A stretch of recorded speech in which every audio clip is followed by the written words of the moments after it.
"Well, Carly O'Donnell, accept the keys to your new life," said Mrs. Pollak, placing a lightweight set of 3 keys on a metal ring into her narrow palm.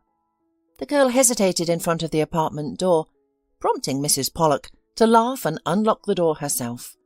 "Oh, Carly, you're like a newcomer. This is your new apartment. Live, be happy, start a new life. Don't be so timid. Come in." The woman opened the door, nudged Carly into the room, and then closed the door behind them. "I can't believe it, Mrs. Pollak," Carly responded shyly, following the woman down the corridor. "I guess I'm an adult now. I can live as I want and do what I want," the girl said, beginning to grasp what adulthood felt like. "Exactly," Mrs. Pollak said cheerfully, draping an arm around Carly's shoulders. "You're a grown-up now, so you can become independent. But," Mrs. Pollak raised a finger meaningfully, "there's a caveat about doing what you want. My girl," she said in a more serious tone, "being an adult and being in charge of your life doesn't mean you can thoughtlessly do whatever you want. Adulthood means making responsible decisions and always taking responsibility for your life. Understand this. There may be people who will try to sway you with false values and manipulate your thoughts. To distinguish the false from the true, always remember what I've taught you over the years. Do you understand what I'm saying now?" Carly nodded. Mrs. Pollak had indeed been like a mother figure for her and many other children in the orphanage for years. Carly never knew her father, and her memories of her mother were vague and unclear after so many years. Her mother, Lily, was deprived of her parental rights when Carly was just 5 years old. The woman used to disappear for days, leaving young Carly alone without food. If the girl was lucky, she arranged for Mrs. Ross, the neighbour, to look after little Carly during her absences. Attempts to persuade or scold Lily were futile. Hearing her address reproaches, the woman always became furious and began to lash out with profanity at Mrs. Ross, Carly, and the world that tried to force her to deny her desires. And her winning argument, which always worked, was to relentlessly berate her daughter and wish for her to cease being a hindrance to her endless fun. "Curse me for giving birth to this wretched thing," she used to shriek. "I wish she would disappear. Who needs her? She's nothing but a burden who's ruining my life." "What are you saying, you wicked woman?" the neighbour would cry out in horror. "To wish death upon an innocent soul! Come to your senses!" At this point, Carly's mother would always calm down, realizing her manipulation had succeeded, and that she could now freely go on another spree. "What are you, Mrs. Ross? I'm just joking. I mean it metaphorically. You're so kind and helpful. You're always there to assist. I'm not going far, just out for a walk. Sometimes a woman needs a change of scenery. It's not always about home, work, and worries." The cunning woman knew exactly what she was doing. A kind neighbour wouldn't abandon a little girl, so there was no rush to return home. They would manage without her. "I am kind, that's certain," Mrs. Ross responded. "But as for you, Lily, all you seem to do is seek a change of scenery. Your daughter is constantly alone. There's no food in the house. The refrigerator is off. The only food available is some dried-up Snickers bars, which are brought by your drinking buddies on your binge in exchange for your attention." But the mother was unstoppable. Hastily touching up her lips in front of a dull old mirror in the hallway, she used to throw back to the neighbour something like, "Stay out of my private life," and then disappeared in a direction she only knew, not even pausing to look at her daughter. Lily would usually show up on her doorstep a week or 2 later, staggering with the consequences of her reckless lifestyle, and collapse on the old couch, falling into a deep sleep. One day Carly's mother was gone for a month. A concerned neighbour, fearing that she had died, took little Carly by the hand and reported the disappearance to the police. They found the mother shortly after. Somehow, she ended up in a hospital 500 kilometres away from her hometown, suffering from severe booze poisoning. The police, having uncovered the den, found Lily unconscious in the midst of a crowd of similar individuals. Not one of them had noticed her condition. Had a few more days passed, her bender could have resulted in an unnoticed death. The guardianship authorities have initiated the process of terminating Carly's mother's parental rights. Upon regaining consciousness in her hospital bed, she appeared relieved at the news and eagerly signed all necessary papers, looking forward to a free, unrestricted life beyond the hospital. Carly was relocated to an orphanage. Fortunately, the local orphanage was not a grim place. The staff consisted of compassionate women who treated the orphans as their own children. One of the educators, Mrs. Pollak, cheerfully remarked upon seeing Carly, "What a little flame we have here! I have never seen such bright red hair." The girl soon adapted to her new life. Mrs. Pollak did everything she could to help her integrate into their small group, make friends, and feel like a part of their close-knit circle. After leaving the hospital, Carly's mother never once remembered her daughter and never returned home. Eventually, Mrs. Ross received a summons from the police to identify a body which was found on a riverbank. Inside the pocket of a waterlogged, dirty cloak, the police discovered a water-damaged passport belonging to Carly's mother. Mrs. Ross, who came to the identification, crossed herself and looked at the deceased. She could definitely say the body in front of her on the morgue's table was Lily's. Soon she was buried, and from then on, the girl was considered a full orphan. Meanwhile, Carly proved to be a bright and capable child. Mrs. Pollak, a childless and unmarried woman, devoted her life to caring for orphans, and she invested a lot of time in the girl. By the time Carly was school-aged, she was already fluent in reading children's books, showed a keen interest in various subjects, and even dabbled in writing poetry. For her birthday, her teacher gifted her a beautiful glossy album for her poems, which she began filling with her own compositions. A voracious reader, Carly regularly visited the town library. She loved the tranquility and the smell of the books stored there, which led her to aspire to become a librarian. Mrs. Pollak encouraged Carly's love for books and reading at every opportunity. She even decided to create a makeshift library in the orphanage, appointing Carly as the responsible person. The girl was thrilled with the idea. She eagerly started her duties, which included maintaining the books, lending them out, and informing other children about new editions. The orphanage principal regularly purchased new books for the students. "If you want to become a real librarian, you need to be neat and responsible," Mrs. Pollak instructed Carly. "Remember, a librarian's job is to inspire an interest and love for reading." By the time Carly graduated from high school, she knew she wanted to pursue a literature-related degree. The town had a society for book lovers, literature and poetry, which Carly regularly attended. The society comprised amateur poets and writers, who often organized readings of their work. Carly actively participated in these events, and everyone agreed that her future should lay in literature and poetry. One evening, a new individual joined the regular members of the community.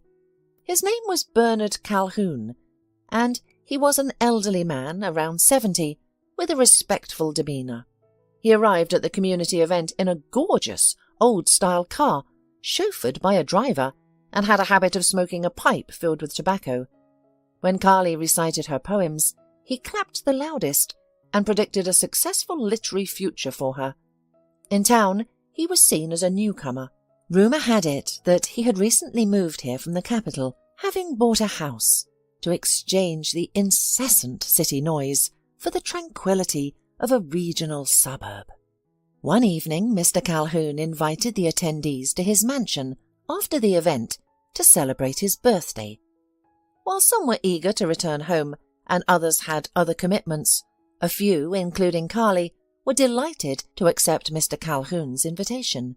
In the living room of his rather spacious house, there was already a table set with champagne. Carly, who was 17 at that moment, had never tasted alcohol, but when a thin glass filled with gold and sparkling drink was placed in front of her, she found it inconvenient to refuse. The evening passed in a warm and sincere atmosphere. The host himself drank only mineral water, referring to the fact that doctors had categorically forbidden it. When Carly returned to the orphanage, Mrs. Pollak smelled a slight odour of champagne and became alarmed. When it turned out where the girl had been, she gave her a whole lecture about not trusting all men. Among them, there are vicious lovers of young girls, from whom one should stay as far away as possible. However, soon Mr. Calhoun himself paid a visit to the orphanage and asked permission from those responsible for the girl to let Carly help him sort out the extensive library in his house. "I heard that Carly aspires to have a career in librarianship," he told the director and the tutor, settling into a chair in the director's office. "And now I see where your student gets her love for books and reading," he remarked, observing the tall shelves lining the wall filled with books. The women remained cautiously silent. Mr. Calhoun's sudden interest in Carly aroused suspicion in them. Detecting this, the man chuckled and reassured them. "I understand your skepticism, but you have no cause for concern. I just wish to help a talented girl achieve her dream. She truly has a passion for librarianship. I've never seen a young girl so engrossed, not in fashion and cosmetics, but in books and reading. I have 2 grandchildren myself, but sadly, their interests are entirely different. As for Carly, it would be very useful for her to participate in such an endeavour. My library has amassed thousands of books over many years, some of which are quite rare and valuable."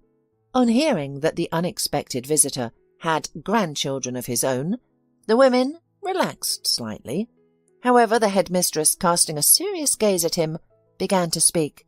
"We certainly don't mind Carly participating in such activities, especially as she's preparing to enter the college next year. But rest assured, we will always keep an eye on her and protect her," the headmistress added sternly. "Well, I see the future is in safe hands," Mr. Calhoun joked in response. "You're absolutely right to take this matter seriously, so you don't have to worry in vain. I'll install a surveillance camera in my library, so you can see what Carly is doing in my house at any time. What do you think?" "Let's give it a try," the orphanage director agreed, looking relieved. When Carly heard about the upcoming opportunity, she was thrilled. Mr. Calhoun's house was filled with books, and the chance to go through them was a dream come true for her. Carly mainly helped Mr. Calhoun on weekends. She woke up early in the morning and rushed to his house to immerse herself in the vast world of books, of which his library had plenty. Mr. Calhoun typically awaited her with breakfast ready. Carly found it unusual to sit at a table with starched napkins and expensive dishes, while the housekeeper served her tea and hot pancakes with jam. However, Mr. Calhoun was an engaging and knowledgeable conversationalist, and Carly would quickly forget her surroundings, engrossed in another captivating discussion. Mrs. Pollak, on the other hand, monitored how Carly spent her time closely. "Carly, you are an adult now," she told the girl. "Soon you will start living independently. Of course, you can always rely on me, but decisions about your relationships, especially with men, will be yours alone to make. Always prioritize your own desires and interests. Never give in to pressure, especially when you're being forced to do something you don't want. Don't agree to such things, even if you're offered money for it. If you encounter such people, run away." Carly understood who Mrs. Pollak was warning her about, but Mr. Calhoun had never behaved in such a manner. On the contrary, he acted like a genuinely caring grandfather, as if he were Carly's own kin. The girl, who had never had a grandfather, or even a father, appreciated this approach. Mr. Calhoun liked to ask her opinion on various life situations. They even occasionally disagreed and argued over differing viewpoints. Mrs. Pollak was perplexed by the friendship between Carly and Mr. Calhoun, suspecting ulterior motives in their interactions. However, no matter how closely she observed, she found nothing suspicious. The day arrived when Carly, her long-time student with bright red curls, was to become completely independent of those who genuinely cared for her. As Mrs. Pollak stood in Carly's apartment, she realized that her pupil was not entirely ready for adult life. But what could she do? Carly couldn't stay in the orphanage, and it was time for her to mature. "Well, Carly, are you ready to run the household?" Mrs. Pollak asked cheerfully, surveying the apartment. "I've arranged for you a place of a saleswoman while you're preparing for the college." Picking up a large zippered bag from the floor, she placed it on a stool and opened it. "We collected some dishes and bedding for you. Use them, and then buy whatever else you need." Mrs. Pollak chatted, her tone deliberately upbeat, but Carly could tell the woman was hiding her worry behind the chatter. "Mrs. Pollak, don't worry, I'm not going anywhere. We'll see each other every day, just like before," the girl reassured her. "How can I not worry? For so many years you were so close, and now how will it all work out?" Mrs. Pollak mourned. "Well, you're right, there's nothing to worry about. I have to go, Carly. I have a lot to do today." The women hugged each other, then Carly shut the door behind Mrs. Pollak. A new life indeed, the girl thought, unpacking her belongings. Suddenly her phone started to ring. Mr. Calhoun had learned that it was Carly's birthday and insisted on giving her a personal gift, a new smartphone. "No refusals accepted," he said, noticing the girl's hesitation to accept the gift. "After all, I need to stay in touch with my assistant. What's so odd about that?" Carly answered the call, and it was Mr. Calhoun, requesting her to come over that day. She promised to arrive soon, right after unpacking and getting settled in her new place. About 3 hours later, Carly was stepping into the hallway of Mr. Calhoun's mansion. The master was sitting by the fireplace in the drawing room, engrossed in a book and puffing on a pipe of tobacco. "Well, how have you settled in?" he asked as Carly walked in. "Come in, sit down, and tell me, as well, where you decided to work before entering the college." Carly sighed and told the store where Mrs. Pollak had arranged a position for her. "Actually, I don't want to work there, but where else can I go?" she said. "You don't have to work at the store if you don't want to," Mr. Calhoun replied. "In fact, I have something to offer you. How would you feel about working for me? You do the same thing you're doing now, sorting my library, helping me catalogue, and occasionally keeping me company. We're friends, aren't we?" Carly smiled happily. She liked the sound of his offer. However, remembering Mrs. Pollak's cautionary words, she asked, "That would be great. Thank you for your care and consideration. But, Mr. Calhoun, why are you showing me such kindness? After all, you have your own grandchildren, and you probably have children too. You never talk about them." "Carly, girl," Mr. Calhoun began thoughtfully, seeming to decide something. "I've wanted to talk to you for a while, and now I believe the time has come. Look," he said, taking out a photograph and handing it to her. It was a picture of a young man with fiery red curly hair. Carly, puzzled, looked at the picture, clearly perplexed as to why Mr. Calhoun was showing it to her. "Is this likely a relative of yours? Perhaps a son or grandson?" "Well, not a grandson," Mr. Calhoun laughed in response. "But you're right, he is my own son," he said, his tone suddenly serious. "A son who unfortunately made many mistakes in his life and has now left this world. Alas." "What happened to him?" the girl asked sympathetically. "The story is not a happy one," Mr. Calhoun replied. "Perhaps I, as a father, didn't pay enough attention to my son. I left his upbringing to my wife and various nannies," the man said, shaking his head sorrowfully. "I'm wealthy, very wealthy. I inherited a large, successful business from my father, which I have expanded throughout my life.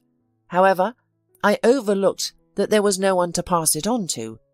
When I was younger, I foolishly believed that earning money and increasing wealth were the most important things. I missed out on a lot, not understanding the significance of a father's role in raising his child. My only son grew into a complete egotist, having been accustomed since childhood to the world revolving around him. His mother pampered him with luxury and attention, never demanding anything in return. As a result, he grew up believing that everyone owed him something, and he owed nothing to anyone. I should have noticed and made an impact, but I was always busy with business. And there's nothing I can do about it now. The path my son chose led him to ruin. The old man sighed and fell silent. Carly listened patiently, sympathizing with him, but she didn't understand the purpose of the conversation. After a brief silence, Mr. Calhoun continued. From a young age, my only son, Richie, led a destructive and aimless life, with access to unlimited funds. He was introduced to alcohol, debauchery, and illegal substances early on. By 18, he was already an alcoholic, succumbing to every temptation and frequently losing control. When I finally realized the extent of his problems, it was too late. His mother, my wife, had been covering up his wrongdoings. I only learned about his lifestyle much later, and from strangers. Disagreements over our son led to frequent fights between my wife and me, ending in our divorce. She moved out afterward, demanding a separate residence for herself and her son, as well as substantial monthly support. This move effectively ended any influence I have over our Richie. After a while, I was informed by my ex-wife that Richie was getting married. Unfortunately, his chosen partner was nothing more than a gold digger. Richie's lifestyle remained unchanged after the wedding. I attempted to explain to him that he needed to alter his ways now that he was a husband and a family man. Much to my disappointment, my advice was met with laughter from him. "None of your business," Richie said to me disdainfully. This conversation took place in the morning, following a night of heavy drinking. Just a few hours earlier, my son had been barely able to stand, his breath reeking of alcohol. "Getting married wasn't my idea, it was Megan's. She wanted to get married, and I agreed just for kicks," he laughed, his voice thick with drunken glee. His young wife Megan was pregnant. It seemed that she did not care about her husband's lifestyle. Their marriage lasted a little over 3 years, during which Megan had another child. Decided that now she was quite well providing for herself at the expense of future alimony for 2 children, she calmly filed for divorce, and Richie didn't care about it. Following the divorce, I purchased a separate apartment for Richie's ex-wife and their 2 children. My son went on with his previous lifestyle, swiftly bringing home a new girlfriend who was as much of a drinker as he was. His apartment had turned into a haven for debauchery. I was constantly receiving complaints from neighbours and made numerous attempts to appeal to my son's conscience. Once, I was solemnly informed that Richie's new girlfriend was pregnant. Despite her condition, she sat next to him smoking a cigarette, laughing drunkenly and sipping potent alcohol. "Dad, you must join us in a toast to celebrate your soon-to-be grandson," insisted Richie, pouring a generous measure of brandy for me. But I realized one thing. If my son's girlfriend was really pregnant, then I had to save my future grandson. Under the pretext of getting acquainted with the future mother, I took her out into the corridor and drove her straight to the hospital. She snored in the back seat throughout the journey, seemingly unconcerned about her destination. Upon arrival at the hospital, she was brought to her senses and put to sleep. I spoke with the doctor beforehand and learned that she was really pregnant. The next day, I picked up the young woman from the hospital and brought her to my home, where she would be cared for by 2 nurses and a housekeeper. By the way, her name was Lily. When Lily realized her wild days were over, she made a fuss, refusing to live under supervision and demanding to be released immediately. However, I remained resolute. "Listen, Lily," I addressed her, "here's the plan. You will stay with me for a few months, everything provided, no alcohol or tobacco. If you behave, you'll live like royalty. After you give birth, you're free to leave, but the baby stays here. In exchange, I'll pay you a generous sum, and hopefully that will be the end of our dealings." The amount of money she would receive clearly captured her imagination. It seemed that she was mentally calculating how many bottles could be bought with this money. So she stayed in my house. Of course, I accepted the fact that she might not have been pregnant with my son. Given her lifestyle, she might not remember all her partners. Regardless, I resolved to protect this child, no matter who the father was. "So, this girl has given you another grandchild?" Carly asked. "No, unfortunately," replied the old man. "Lily managed to escape from my house shortly before her due date.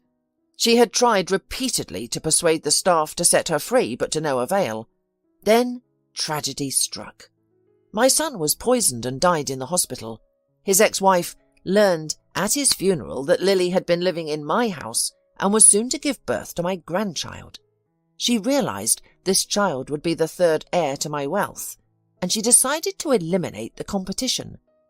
I couldn't figure out why Megan suddenly started visiting my house under various pretenses and regularly brought over my grandchildren, who hadn't remembered me for months. I don't know how she did it, but one morning Lily's room was empty. Both nurses were asleep beside her. The housekeeper and I couldn't wake them. They were clearly drugged. "But did you find Lily afterwards?" Carly asked hopefully. "I didn't find her immediately," Mr. Calhoun sighed in response. "The girl had simply vanished. It was as if she never existed. I hired a detective to search for Lily nationwide. After all, it was uncertain whether Lily, considering her lifestyle, could survive on her own and give birth to a child. It wasn't until several years later that I found a lead in a small town. But by then it was too late. Lily was no longer alive." "And the child? Was he or she found?" Carly asked Mr. Calhoun impatiently, who had become quiet and seemed lost in thought. "We succeeded in our search, but also not immediately. Lily gave birth to a daughter." Mr. Calhoun smiled in reply. "In the town where Lily was buried, she was a stranger, leading a nomadic life. No one had ever seen a child with her, and no one could confirm whether she had a child or not. I had already assumed that Lily had never given birth or had given birth to a stillborn child, which wouldn't be surprising given her lifestyle. But it turned out that there had indeed been a baby." Mr. Calhoun's voice quivered with excitement. "Lily had given birth while living in another town. There, she was deprived of parental rights, and the child, a little daughter, was placed in an orphanage. I couldn't believe that the search had been successful, so I decided to see for myself. When I saw the girl, all my doubts about the paternity of my son disappeared instantly. The girl was an exact copy of Richie." Mr. Calhoun fell silent, overcome with emotion. Carly waited patiently. Finally, the elderly man, having composed himself, continued. "I didn't reveal myself immediately. Instead, I observed the girl for over a year. The more I watched her, the more convinced I became. Thankfully, my granddaughter did not take after her father, but rather, it seemed, me. She was a talented, clever, good girl. She was so different from my other 2 grandchildren, raised by their mother, the gold-digger Megan, and my ex-wife. They valued nothing but money. They were petty, wicked, and incompetent. I always knew that if something happened to me, I wouldn't trust my business with them. But now I am at peace." Mr. Calhoun said with a contented smile. "Now I know who my successor can be, and I am so proud of her. Do you want to know who this girl is?" Mr. Calhoun asked slyly. Intrigued by his story, the girl eagerly nodded in response. With a solemn pause, the old man looked at her again and said, "It is you, Carly." "How can it be me?" Carly, taken aback, continued to gaze at the elderly man in surprise. "I don't understand anything," she muttered. "Carly, it's true," laughed Mr. Calhoun. "You are my granddaughter. I realized it the minute I first saw you. Who else could have such fiery red hair? You're one of us." "I am the granddaughter you told me about, right?" exclaimed the girl in surprise. "And you are my grandfather?" The elderly man silently and excitedly nodded in response to Carly's realization. "And you're right, my mum's name is Lily. I don't know my dad and grew up in an orphanage when my mum was deprived of parental rights. So it turns out that's right." The girl could hardly contain her joy. "Mr. Calhoun, are you really my grandpa?" Carly, casting aside any remaining doubts, lovingly embraced her grandfather. Mr. Calhoun also radiated happiness. "But why did you only tell me about this now?" she asked. "Well, there are reasons for that," the man replied seriously. "When I found you and got to know you, I hadn't yet understood your way of life. I was afraid that such news might upset you, given your settled life, but I was certain you were my granddaughter. Hair colour is a family treasure. My other two grandchildren have inherited that hair colour too, and your dad, my son, was also a fiery redhead. However, we need to have a serious talk, my granddaughter." Mr. Calhoun suddenly shifted his tone. "Unfortunately, I am very ill. Doctors predict only 2 or 3 more years for me, and that's if I lead a quiet, measured life free from worry and anxiety. There's no need to cry," he said, noting that the girl was quite upset by the news. "You are the heiress of our family, and we have always been strong, self-confident people. Our son Richie might not be cut from the same cloth, but you are definitely one of us," Mr. Calhoun declared proudly. "And I didn't start this discussion without reason. As I've mentioned, I want to ensure that I'm passing our family business into reliable hands. Now I see that those hands should be yours." "Wait, don't argue, please," he continued, seeing that his granddaughter was about to say something.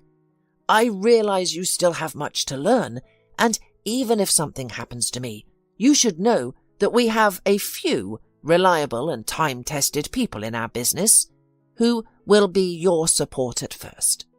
I'm confident you will handle everything, as you possess the most important trait, our family's character. And of course, I'm not planning to die just yet. On the contrary, I intend to live on." "Grandfather, I don't need anything from you," Carly exclaimed. "The main thing is that I have you now. Won't your other grandchildren take offence and hate me if you give me your family business?" "Carly, don't worry about such things," Grandfather replied. "You are my successor now, and that's a great responsibility. As for your half-brother and sister, my other grandchildren, they will receive their share in my will. They're not interested in our business. They only care about the money. Sadly, their mother Megan, my son's ex-wife, and my ex-wife Bella instilled these values in them. I regret not intervening." The elderly man paused for a moment and then continued. "By the way, you'll soon meet them. After deciding to talk to you, I called them yesterday from the capital. They're on their way and should arrive soon." "Mr. Calhoun, dinner is ready," announced the housekeeper as she entered the living room in a neat white apron. "May I serve?" she asked, pausing in the centre of the room. After receiving approval, she vanished, leaving behind the low, tinkling sounds of dishes from the dining room. Soon, the grandfather and granddaughter sat down for dinner.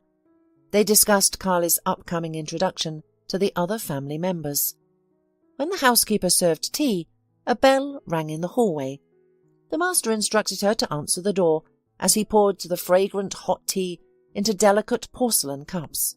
2 visitors, a young man in his 20s and a woman around 25, both with fiery red hair, entered the dining room. The newcomers were visibly taken aback at the sight of Carly. They exchanged glances as the grandfather greeted them and introduced Carly as a new family member. The artificial kindness of their smiles failed to mask their unpleasant expressions when Carly shook hands with them. The brother was named Lucas and the sister Gia. Having recently eaten lunch on their journey, Lucas and Gia declined the meal but joined the grandfather and Carly for tea.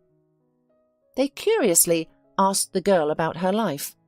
Upon discovering her talent for literature and poetry, they requested to hear her poems. Mr. Calhoun watched his grandchildren with a contented smile, not hiding his pleasure.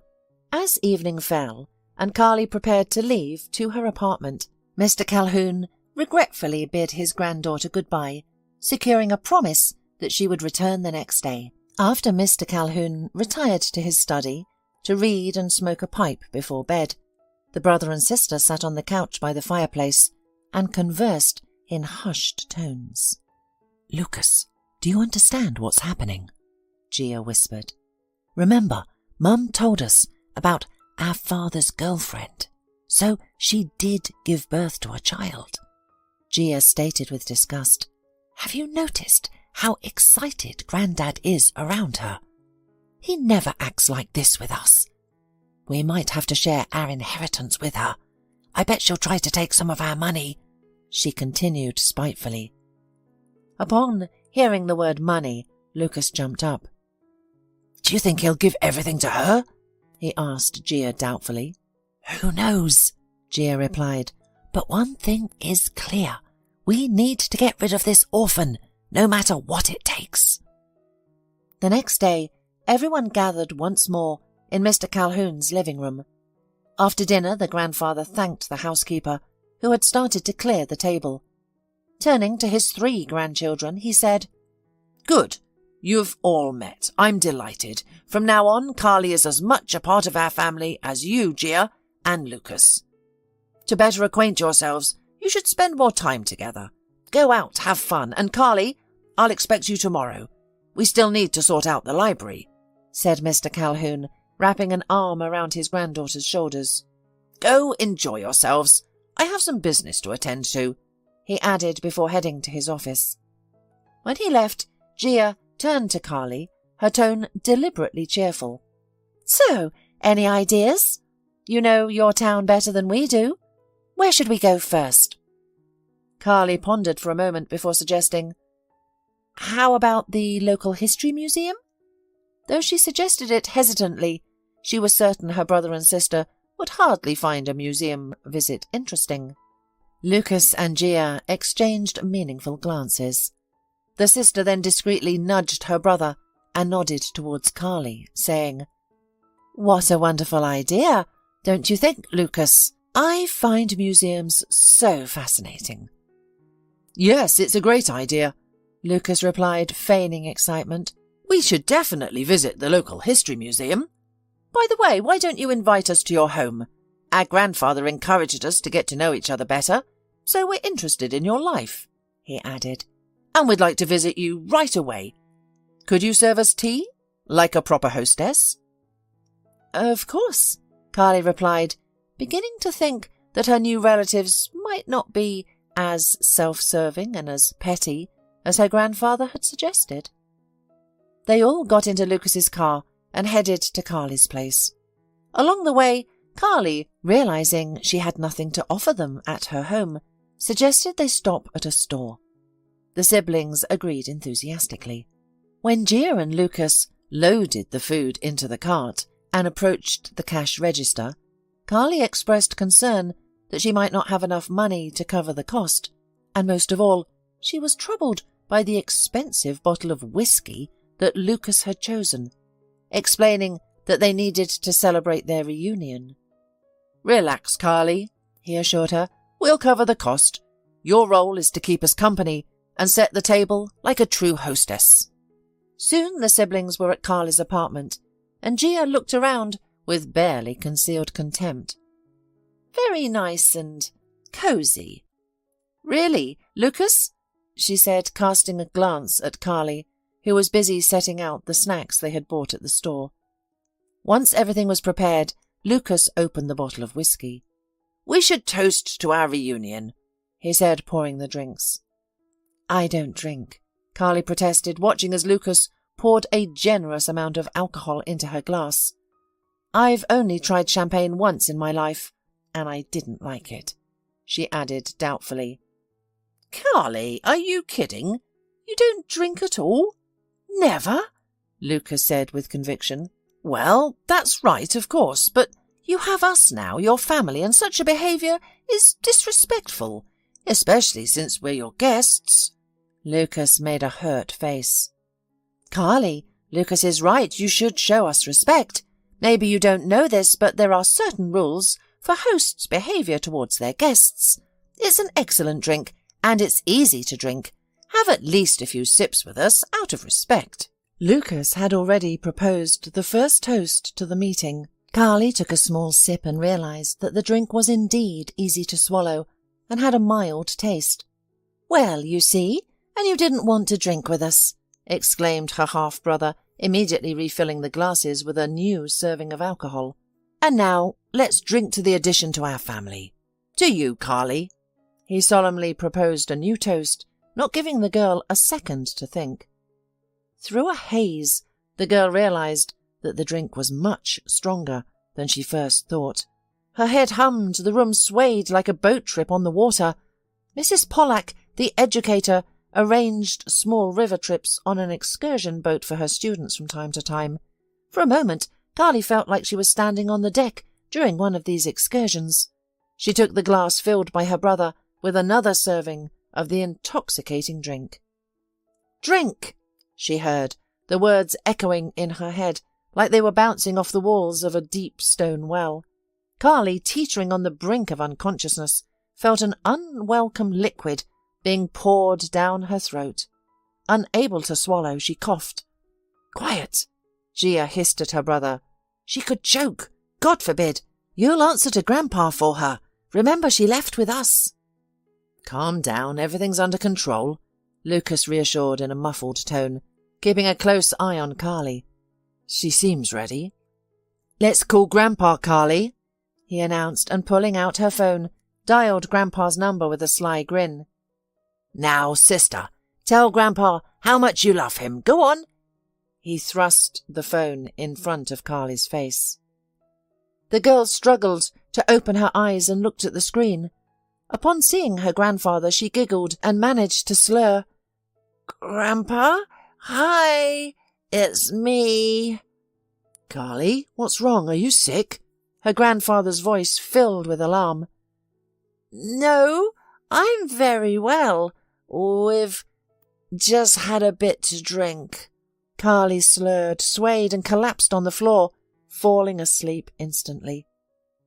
Mr. Calhoun ended the call. The brother and sister looked at each other, laughed, and high-fived. Their plan had worked. Now their grandfather would think twice about making any decision, having seen what his beloved new granddaughter was capable of. Meanwhile, Mr. Calhoun was truly upset and thought about what he had seen.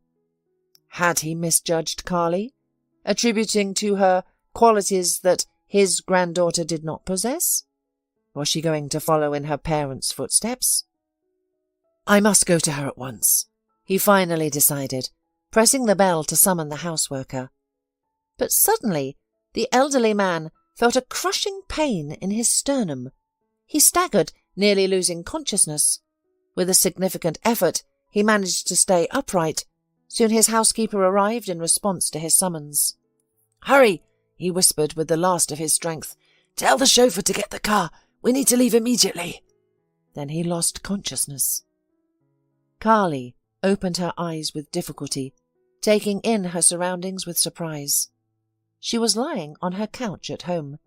A table nearby held the remnants of appetizers, upturned glasses, and an empty bottle on its side. Attempting to get up, she felt a wave of dizziness. "What happened? What's wrong with me?" She tried to understand, but to no avail. Her memory returned abruptly, hitting her like a wave of ice. My brother and sister, they were here at my place. We were celebrating our reunions.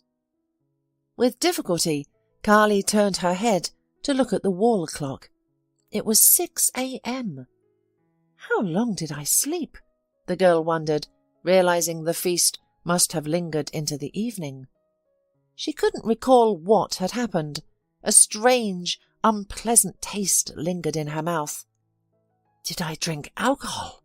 She pondered, remembering her siblings had brought alcohol the previous day. Feeling unwell, Carly forced herself to get up, went to the kitchen and put the kettle on. The sight of the previous day's appetizers left on the plates induced waves of nausea. She had no appetite. After drinking tea, Carly cleared the table, set the alarm clock for 9 a.m. and went back to sleep on the sofa. Upon waking, she took a shower, but had no desire for breakfast. She began preparing for her visit to her grandfather's house. Usually, she would arrive there by 10 a.m. They would have breakfast, drink coffee, and then Carly would sort out her grandfather's library. Today, she knew she would arrive later than usual. Dialing his number, she planned to inform him that she will be late. However, there was no answer on her grandfather's phone. An hour later, she found the house empty too. "Where is the grandfather?" Carly asked the housekeeper, puzzled. "Don't you know?" the woman replied, surprised, as she cleaned the book racks. "Mr. Calhoun is in the hospital in serious condition. He's in intensive care. Miss Calhoun and her brother are with him at the hospital." Upon hearing this, Carly felt a chill. That's why her grandfather hadn't answered her call. She rushed to the hospital immediately. However, due to his serious condition, she was not allowed to visit him. Not knowing what else to do, she sat on a couch in the hallway. "There she is. Have you come to see the result of your inappropriate behaviour?" Suddenly, Carly heard someone's voice beside her. Looking up, Carly saw Gia and Lucas standing in front of her. "Yes, it's your fault that grandfather got sick," Gia exclaimed. "Why is it my fault? What happened?" Carly did not understand. "Look at this." Lucas, feigning indignation, pulled out his phone, turned it on, and shoved it in Carly's face. On the screen, Carly saw herself, barely coherent, and holding a glass at the table. "Do you like what you see?" Lucas asked mockingly.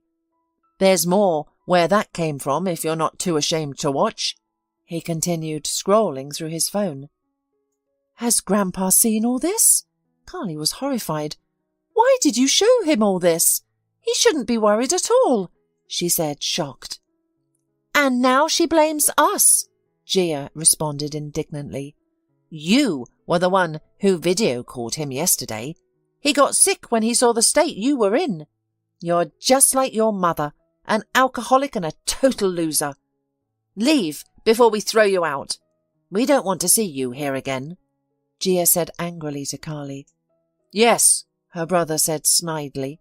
"It may happen to everyone, but if I were you, I wouldn't show my face here again. If you have even a shred of conscience left, you'd better leave nicely and forget you're our sister." Stunned by the news, Carly silently left the hospital lobby. She couldn't comprehend how she could have done such a thing. "Maybe they are deceiving me," Carly thought, "but how can I find out now? Even if they were lying about the video call, they have proof that I had been drinking alcohol that night. This means my granddad will see it anyway, and in his situation, it's unacceptable to worry now. The thought of never seeing her grandfather again filled Carly with dread. Uncertain of what to do next, she headed to the orphanage. Whenever she was in trouble or didn't understand a situation, she knew exactly whom to seek help from. The girl headed to Mrs. Pollak, but suddenly realized that she hadn't informed her teacher about her new-founded relatives yet. Events had unfolded so quickly that Carly hadn't had the chance to share this news with the woman who had become like family to her. Meanwhile, the teacher was, as always, at her workspace. She was delighted to see Carly, but quickly realized that the visit was not for casual conversation. Carly recounted the events of the past few days, leaving Mrs. Pollak surprised. Life is as unpredictable as any movie. No one saw this coming. I don't know what to do, Mrs. Pollak, Carly admitted after finishing her story. I'm afraid my grandfather will think poorly of me. As for this inheritance, I said at once that I didn't need anything. But my grandfather thinks that I am the right person to succeed him in the family business. My half-brother and sister don't seem thrilled about me being viewed as the heir to their grandfather's fortune. I suspect they may have set up the drinking incident to embarrass me in front of him. Carly, talk to them about it, Mrs. Pollak said heatedly. Promise them you'll renounce everything when it comes to the inheritance, and perhaps they'll leave you alone. However, I think if they are such petty people, it's better to have no relatives at all. I will try to talk to them, carefully replied doubtfully, but I'm not sure if they'll believe me. When grandfather spoke of them, he didn't have flattering things to say. He claimed they only cared about money, and they judge others by their own standards, so most likely they would want to get complete assurance that I won't claim anything. Then you should try explaining everything to your grandfather, Mrs. Pollak suggested. After all, he's still in charge, she added confidently. Carly nodded and, after saying goodbye, left Mrs. Pollak. She decided to speak to her relatives again and headed back to the hospital. Unfortunately, she was still not allowed to see her grandfather, and Gia and Lucas were nowhere to be found. She learned from the nurse at the reception that they had recently gone home. Determined to confront them, Carly set off for her grandfather's house. Gia and Lucas were having lunch in their grandfather's dining room. After the housekeeper cleared the soup dishes and brought out the main course, they began to eat and discuss the current situation. So, what now? Lucas asked, biting into a roasted turkey leg. So, our sis has been neutralized, and we can ease up. I doubt that, Gia replied, dabbing her lips with a starched napkin. We can't predict what grandfather will do when he recovers. Remember, as soon as he came to, he called for the notary at the hospital. She shook her head meaningfully. What that means we still don't know. Perhaps he decided to change something in our favour, Lucas suggested. Why? Are we already considered the main heirs? Gia objected.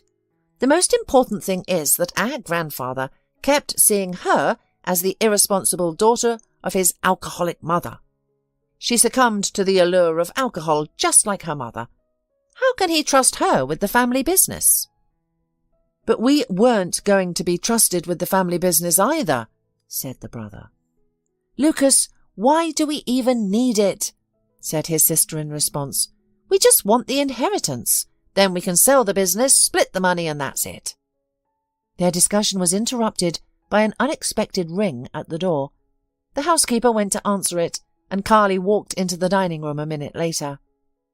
Here she is, our cheerful sister, Lucas exclaimed upon seeing her. I must speak to you, said Carly firmly. Hear me out. Go ahead, talk, said Gia, as the eldest, not even considering inviting her sister to sit. Carly stood before her relatives, as if she were a guilty schoolgirl. Grandfather was right about them, she thought, and spoke up. I want you to hear me, now. I don't want your fortune. Understand? You probably arranged this drinking affair deliberately to present me negatively in front of our grandfather. Remember this, I never drank. I don't drink, and I will not start drinking, no matter who my mother is. So I don't want Grandpa to think poorly of me, and I'm going to explain the situation to him. You just stay out of my way." "Well, look at her," Gia responded in feigned surprise. "She's showing a character, acting like she's a worthy descendant of our family." "Remember this, you're nobody," Gia said harshly. "You will not talk to my grandfather, understand? What's the guarantee you won't harm him and take his entire fortune? We don't want to be left with nothing." "He was right about you," Carly answered confidently. "You only value money in life. What if I give you my word that I'll renounce everything?" The brother and sister glanced at each other and burst into laughter.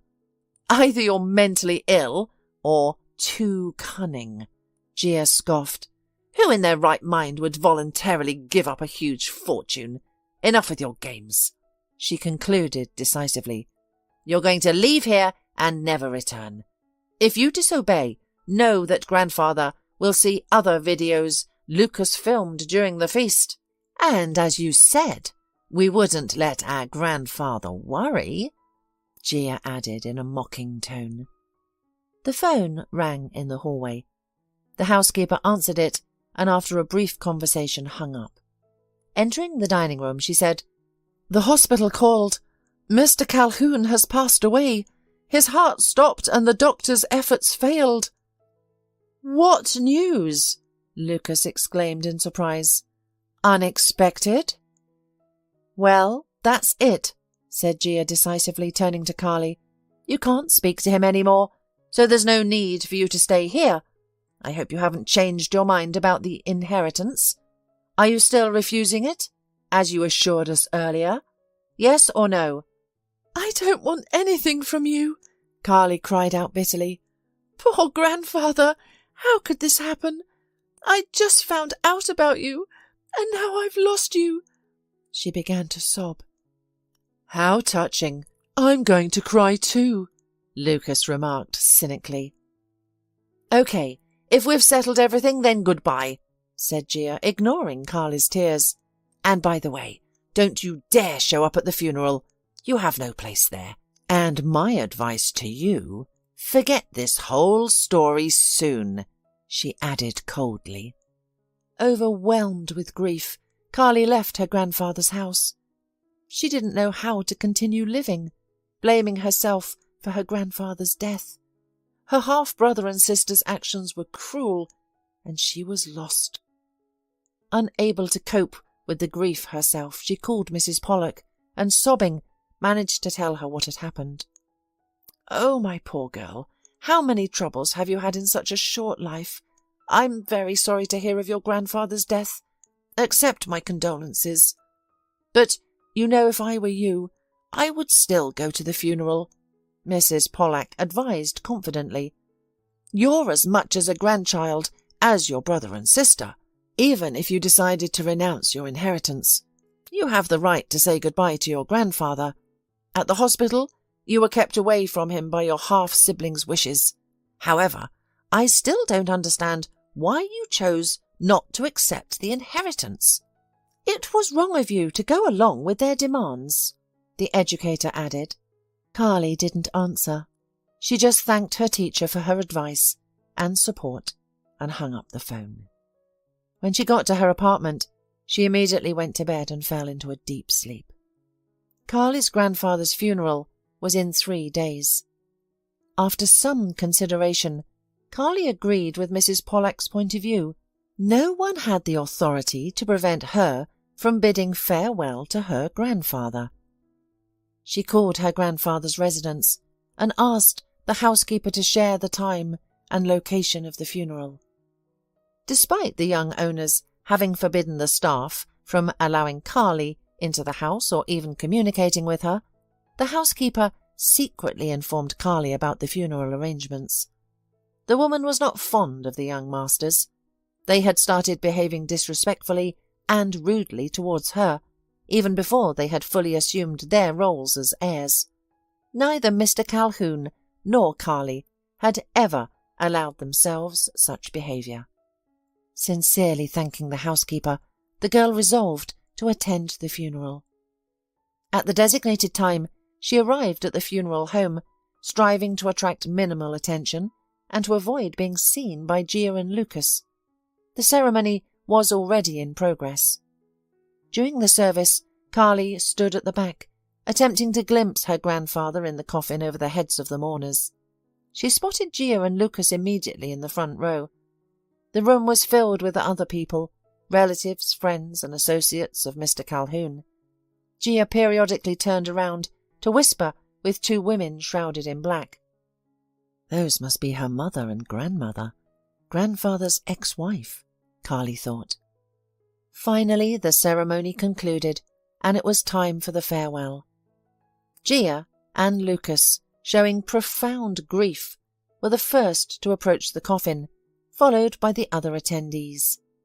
After the siblings left the room, Carly looked around, then cautiously approached the coffin. As she looked at her grandfather, she couldn't hold back her tears. Suddenly, Carly noticed a suspicious stare directed at her. An elderly lady in a mourning hat with a veil, who had been standing next to Gia and Lucas during the ceremony, was eyeing her warily. Eventually, the woman approached Carly and said angrily, "Aren't you the alleged granddaughter of my ex-husband, who has just appeared from nowhere? Do you think being a redhead makes you the heir? Perhaps you've dyed your hair," she shouted angrily. "What's the matter, Grandma?" Gia and Lucas appeared nearby. "Look, a snake has shown up after all," hissed the half-sister, noticing Carly. "Get out! Lucas, help me!" The relatives grabbed Carly under her arms and forcefully dragged her towards the exit. Once outside, the relatives tossed Carly onto the ground. "That's it!" Gia bent down and sternly said to Carly's face, "It seems you don't understand words, so know this. The inheritance is ours, always has been and will continue to be. And you, as you've always been a nobody, will remain so. If I ever see you again, it will be your own fault. You'll regret it, I promise. We won't hesitate to do anything, you know." Relatives seated in the hearse, the coffin containing my grandfather's body, were sealed and placed in the back.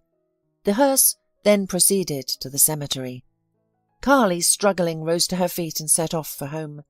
Her relatives' worry was misplaced.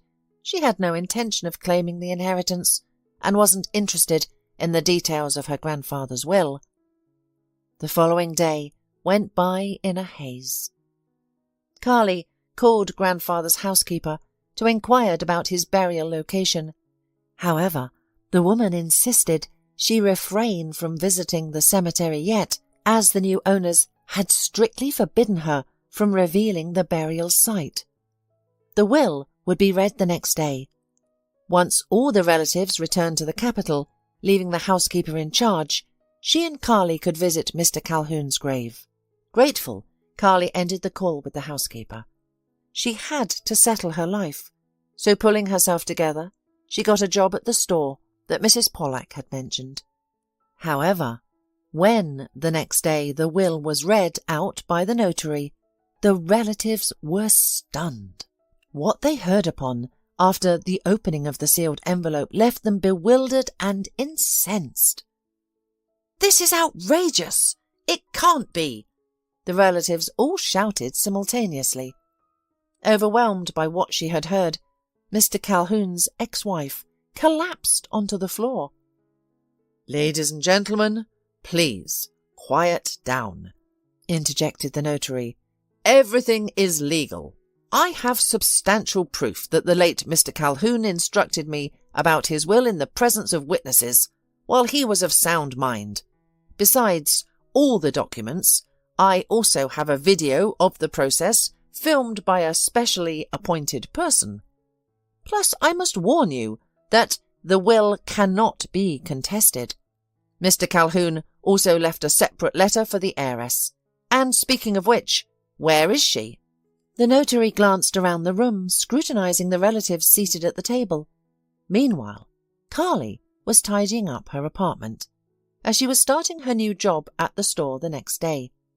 Expecting to be busy for the next few days, Carly decided to clean in advance. Suddenly the doorbell rang. Dropping her wet rag on the floor, Carly went to answer the door. Standing in the doorway was a young man in a business suit. "Hello," he said to the girl. "I am an assistant notary entrusted by your grandfather, Mr. Calhoun, to handle his will. You are urgently needed at the reading. I've been instructed to bring you to the notary's office immediately. Please set aside your tasks for a while and come with me. Everyone is waiting." Carly's arrival caused a noticeable murmur of indignation among the relatives. The notary asked for silence. Once quiet, he said, "Mr. Calhoun has instructed me to read out a letter addressed to the heiress Carly in the presence of all relatives.